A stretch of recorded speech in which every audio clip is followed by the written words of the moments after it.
Bismillahirrahmanirrahim. Assalamualaikum warahmatullahi wabarakatuh. Selamat siang, salam sejahtera bagi kita semuanya.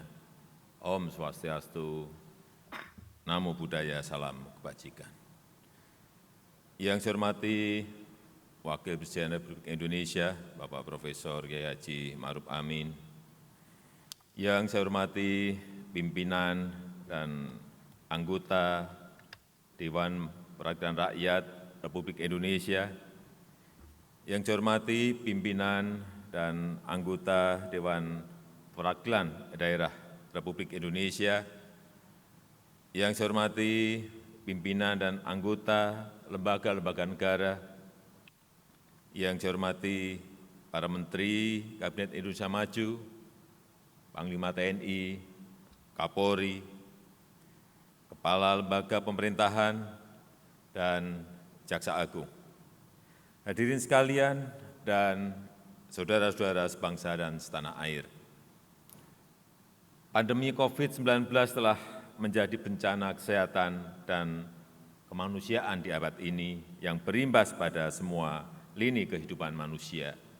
Berawal dari masalah kesehatan, dampak pandemi COVID-19 telah meluas ke masalah sosial, masalah ekonomi, bahkan ke sektor keuangan.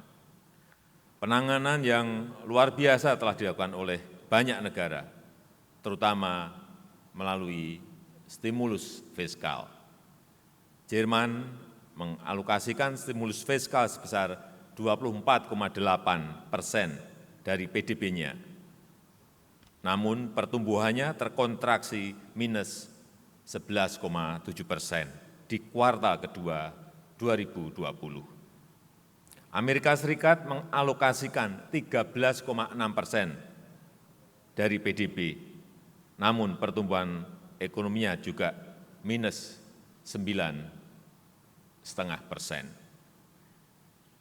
China mengalokasikan stimulus 6,2% dari PDB-nya dan telah kembali tumbuh positif 3,2% di kuartal kedua, namun tumbuh minus 6,8% di kuartal sebelumnya. Kita pun melakukan langkah yang luar biasa. Undang-Undang Nomor 2 Tahun 2020 antara lain memberikan relaksasi defisit APBN dapat diperlebar di atas 3% selama 3 tahun. Tahun 2020, APBN telah diubah dengan defisit sebesar 5,07% dari PDB dan kemudian meningkat lagi menjadi 6,34% dari PDB. Pelebaran defisit dilakukan mengingat kebutuhan belanja negara untuk penanganan kesehatan dan perekonomian meningkat pada saat pendapatan negara mengalami penurunan. Hadirin yang saya muliakan, saat ini kita juga harus fokus mempersiapkan diri menghadapi tahun 2021. Ketidakpastian global maupun domestik masih akan terjadi. Program pemulihan ekonomi akan terus dilanjutkan bersamaan dengan reformasi di berbagai bidang. Kebijakan relaksasi defisit melebihi 3% dari PDB masih diperlukan dengan tetap menjaga kehati-hatian, kredibilitas, dan kesinambungan fiskal. Rancangan kebijakan APBN 2021 diarahkan untuk pertama, mempercepat pemulihan ekonomi nasional akibat pandemi COVID. Kedua, mendorong reformasi struktural untuk meningkatkan produktivitas, inovasi, dan daya saing ekonomi. Ketiga, mempercepat transformasi ekonomi menuju era digital. Serta keempat, pemanfaatan dan antisipasi perubahan demografi. Karena akan banyak ketidakpastian, RAPBN harus mengantisipasi ketidakpastian pemulihan ekonomi dunia, volatilitas harga komoditas, serta perkembangan tatanan sosial ekonomi dan geopolitik, dan efektivitas pemulihan ekonomi nasional serta kondisi dan stabilitas sektor keuangan. Pelaksanaan reformasi fundamental juga harus dilakukan. Reformasi pendidikan, reformasi kesehatan, reformasi perlindungan sosial, dan reformasi sistem penganggaran dan perpajakan. Dengan berpijak pada strategi tersebut, pemerintah mengusung tema kebijakan fiskal tahun 2021 yaitu percepatan pemulihan ekonomi dan penguatan reformasi. Hadirin yang saya muliakan, asumsi indikator ekonomi makro yang kami pergunakan adalah sebagai berikut. Pertumbuhan ekonomi diperkirakan akan mencapai 4,5% sampai dengan 5,5%. Tingkat pertumbuhan ekonomi ini diharapkan didukung oleh peningkatan konsumsi domestik dan investasi sebagai motor penggerak utama. Inflasi akan tetap terjaga pada tingkat 3% untuk mendukung daya beli masyarakat. Rupiah diperkirakan bergerak pada kisaran 14.600 per 1 US dollar. Selain itu, suku bunga SBN 10 tahun yang diperkirakan sekitar 7,29%. Harga minyak mentah Indonesia, ICP, diperkirakan akan berkisar 45 US dollar per barel. Lifting minyak dan gas bumi diperkirakan masing-masing mencapai 705.000 barel dan 1.007.000 barel setara minyak per hari. Ketua, para wakil ketua, dan para anggota DPR RI dan DPD RI yang saya muliakan. Dalam RAPBN tahun 2021, defisit anggaran direncanakan sekitar 5,5% dari PDB atau sebesar 971,2 triliun rupiah. Defisit ini lebih rendah dibandingkan defisit anggaran tahun 2020, sekitar 6,34% dari PDB atau sebesar 1.039,2 triliun rupiah.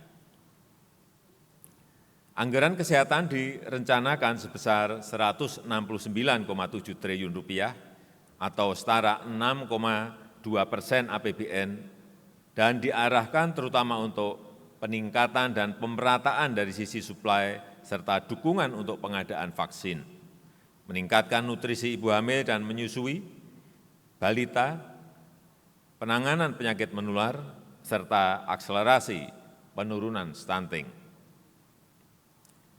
Kemudian juga untuk perbaikan efektivitas dan keberlanjutan program jaminan kesehatan nasional serta penguatan pencegahan, deteksi, dan respon penyakit serta sistem kesehatan yang terintegrasi.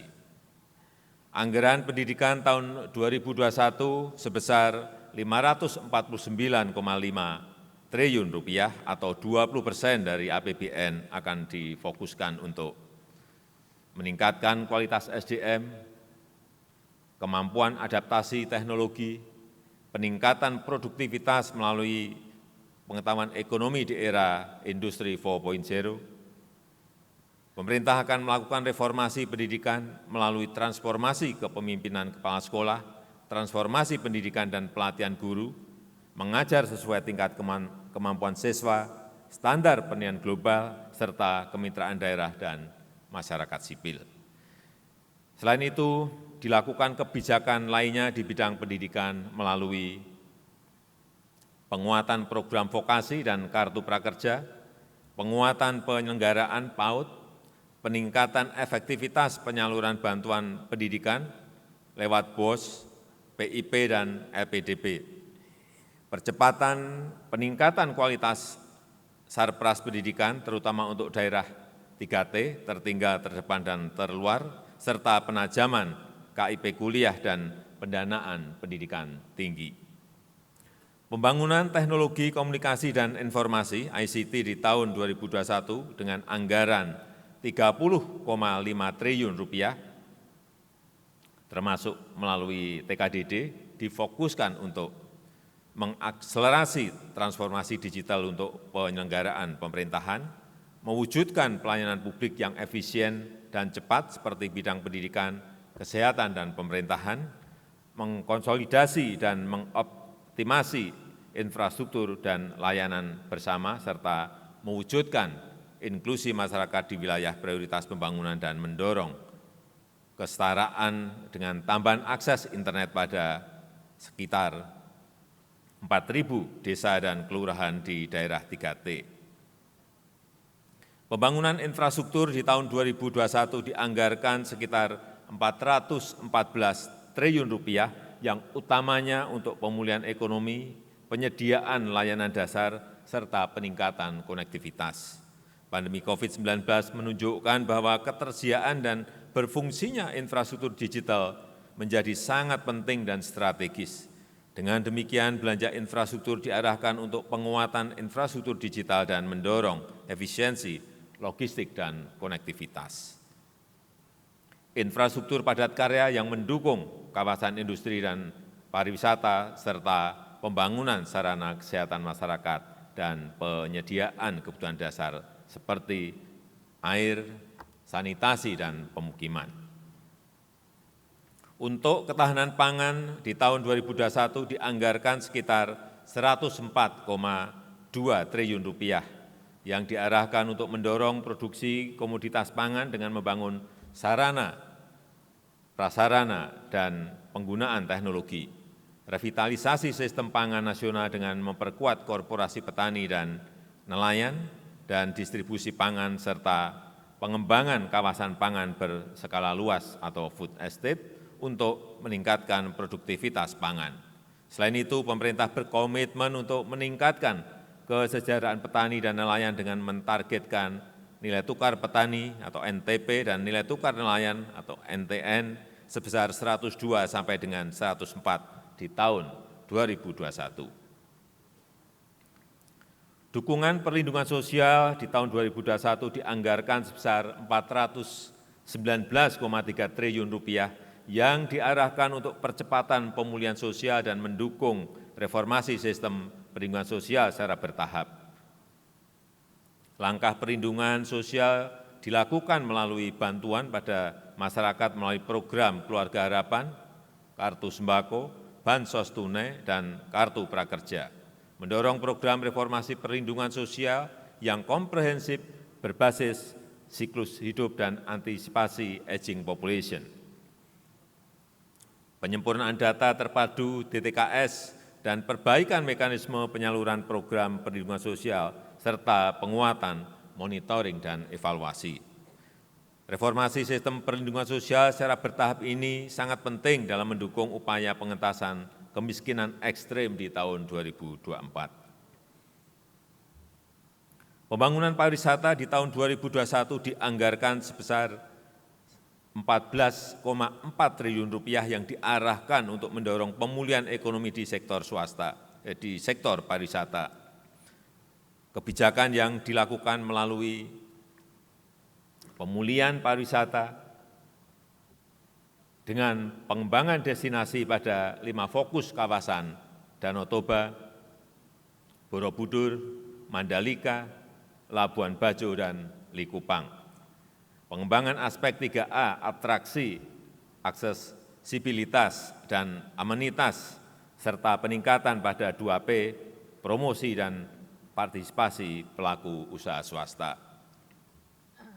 Pendekatan storynomic tourism yang mengedepankan narasi konten kreatif, living culture, dan kekuatan budaya serta pemanfaatan skema KPBU dalam membangun pusat-pusat hiburan seperti theme park yang akan menyerap banyak wisatawan. Berbagai kebijakan belanja negara secara keseluruhan diharapkan dapat mendorong tercapainya sasaran pembangunan pada tahun 2021, yakni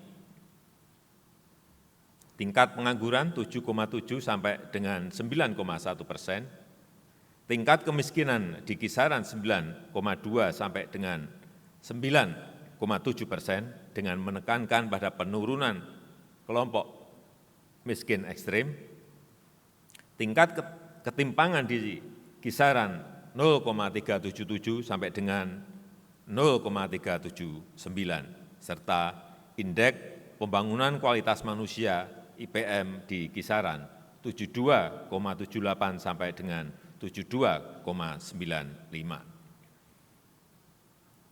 pimpinan dan anggota Dewan yang saya muliakan.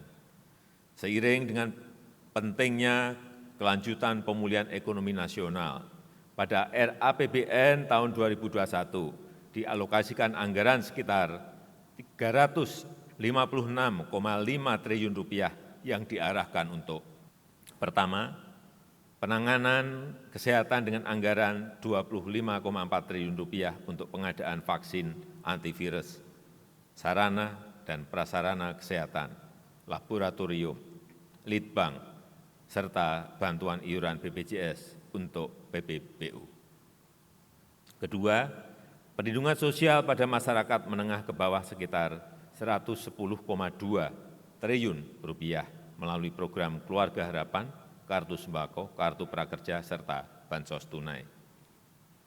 Ketiga, sektoral kementerian, lembaga, dan Pemda dengan anggaran sekitar Rp136,7 triliun yang ditujukan untuk peningkatan pariwisata, ketahanan pangan dan perikanan, kawasan industri, pengembangan ICT, pinjaman ke daerah, serta antisipasi pemulihan ekonomi. Keempat, dukungan pada UMKM sekitar Rp48,8 triliun melalui subsidi bunga KUR, pembiayaan UMKM, penjaminan serta penempatan dana di perbankan. Kelima, pembiayaan korporasi sekitar Rp14,9 triliun yang diperuntukkan pada lembaga penjaminan dan BUMN yang melakukan penugasan. Keenam, insentif usaha sekitar Rp20,4 triliun melalui pajak ditanggung pemerintah, pembebasan PPh impor, dan pengembalian pendahuluan PPN. Pimpinan dan anggota Dewan yang saya hormati, pada tahun 2021 anggaran transfer ke daerah dan dana desa TKDD direncanakan sebesar Rp796,3 triliun. Dengan anggaran tersebut, arah kebijakan yang akan dilakukan antara lain: pertama, mendukung langkah pemulihan ekonomi sejalan dengan prioritas nasional melalui pembangunan aksesibilitas dan konektivitas kawasan sentra pertumbuhan ekonomi, dukungan insentif kepada daerah untuk menarik investasi, perbaikan sistem pelayanan investasi, dan dukungan terhadap UMKM. Kedua, mengoptimalkan pemanfaatan dana bagi hasil dalam rangka mendukung penanganan kesehatan, jaring pengaman sosial, serta pemulihan ekonomi dampak COVID-19. Ketiga, mengarahkan 25% dari dana transfer umum untuk mempercepat program pemulihan ekonomi daerah dan pembangunan SDM. Keempat, memfokuskan penggunaan dana insentif daerah atau DID untuk digitalisasi pendidikan, kesehatan, dan pemberdayaan UMKM.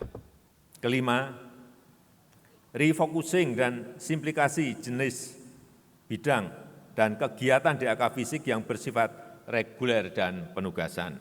Keenam, DAK non-fisik juga mendukung penguatan SDM pendidikan melalui dukungan program Merdeka Belajar serta tambahan sektor strategis lainnya seperti dana pelayanan perlindungan perempuan dan anak, dana fasilitasi penanaman modal, serta dana pelayanan ketahanan pangan. Ketujuh, mempertajam alokasi dana desa untuk pemulihan ekonomi desa dan pengembangan sektor prioritas seperti teknologi informasi dan komunikasi, pembangunan desa wisata, dan mendukung ketahanan pangan. Dalam 5 tahun terakhir, hasil dari pemanfaatan anggaran TKDD telah dirasakan oleh masyarakat melalui peningkatan kinerja pelayanan dasar publik, seperti akses rumah tangga terhadap air minum dan sanitasi layak, serta persalinan yang dibantu oleh tenaga kesehatan. Tingkat kesenjangan di wilayah perdesaan juga menurun, yang ditunjukkan dengan semakin rendahnya rasio Gini dari 0,316 pada tahun 2016 menjadi 0,315 pada tahun 2019. Demikian juga dengan persentase penduduk miskin di pedesaan turun dari 13,96% pada tahun 2016 menjadi 12,6% pada tahun 2019. Pimpinan dan para anggota Dewan yang kami hormati, untuk mendanai kegiatan pembangunan di tahun 2021 akan didukung sumber penerimaan mandiri dari pendapatan negara sebesar Rp1.776,4 triliun, yang utamanya dari penerimaan perpajakan sebesar Rp1.481,9 triliun dan penerimaan negara bukan pajak sebesar Rp293,5 triliun. Dari sisi perpajakan, pemerintah terus melakukan berbagai perluasan basis pajak serta perbaikan tata kelola dan administrasi perpajakan dalam rangka meningkatkan dan menggali sumber-sumber penerimaan yang potensial. Selain itu, penerapan Omnibus Law, perpajakan dan pemberian berbagai insentif perpajakan yang tepat dan terukur diharapkan mampu mendorong peningkatan investasi dan daya saing nasional, mempercepat pemulihan ekonomi pasca pandemi COVID-19 serta memacu transformasi ekonomi. Di sisi cukai akan dilakukan pengembangan sistem pengawasan cukai terintegrasi serta ekstensifikasi cukai untuk mengendalikan eksternalitas negatif. Pada tahun 2021, langkah untuk mengoptimalkan PNBP antara lain dengan peningkatan kuantitas dan kualitas layanan, inovasi layanan, perluasan objek audit bersama, perencanaan lifting migas yang efektif, serta efisiensi biaya operasi migas. Di samping itu, perbaikan proses perencanaan dan pelaporan PNBP terus diperkuat dengan menggunakan sistem teknologi informasi yang terintegrasi. Pimpinan dan para anggota Dewan yang terhormat, pada masa transisi RAPBN tahun 2021 dengan rencana pendapatan negara sebesar Rp1.776,4 triliun dan belanja negara Rp2.747,5 triliun, maka defisit anggaran diperkirakan mencapai Rp971,2 triliun atau setara 5,5% dari PDB. Defisit anggaran tahun 2021 akan dibiayai dengan memanfaatkan sumber-sumber pembiayaan yang aman dan dikelola secara hati-hati. Pembiayaan utang dilaksanakan secara responsif, mendukung kebijakan counter cyclical dan akselerasi pemulihan sosial ekonomi. Pengelolaan utang yang hati-hati selalu dijaga oleh pemerintah secara konsisten. Pembiayaan defisit RAPBN tahun 2021 akan dilakukan melalui kerjasama dengan otoritas moneter dengan tetap menjaga prinsip disiplin fiskal dan disiplin kebijakan moneter, serta menjaga integritas, kredibilitas, dan kepercayaan pasar surat berharga pemerintah. Komitmen pemerintah dalam menjaga keberlanjutan fiskal dilakukan agar tingkat utang tetap dalam batas yang terkendali. Pemerintah terus meningkatkan efisiensi biaya utang melalui pendalaman pasar, perluasan basis investor, penyempurnaan infrastruktur pasar surat berharga negara atau SBN, diversifikasi, dan mendorong penerbitan obligasi atau sukuk daerah. Pembiayaan investasi juga akan dilakukan pemerintah di tahun 2021 dengan anggaran sekitar Rp169,1 triliun. Pendanaan tersebut direncanakan akan digunakan untuk pertama, pembiayaan pendidikan untuk menjamin keberlangsungan program pendidikan bagi generasi ke depan sebagai bentuk pertanggungan jawab atas antar generasi. Kedua, pemberdayaan UMKM dan UMI guna mengakselerasi pengentasan kemiskinan. Ketiga, mengakselerasi pembangunan infrastruktur sarana dan prasarana transportasi, pemukiman, serta ketahanan energi. Keempat, mendorong program ekspor nasional melalui penguatan daya saing barang dan jasa dalam negeri di pasar internasional. pimpinan dan para anggota Dewan yang terhormat, demikianlah keterangan pemerintah atas rancangan undang-undang tentang anggaran pendapatan dan belanja negara tahun anggaran 2021 beserta nota keuangannya.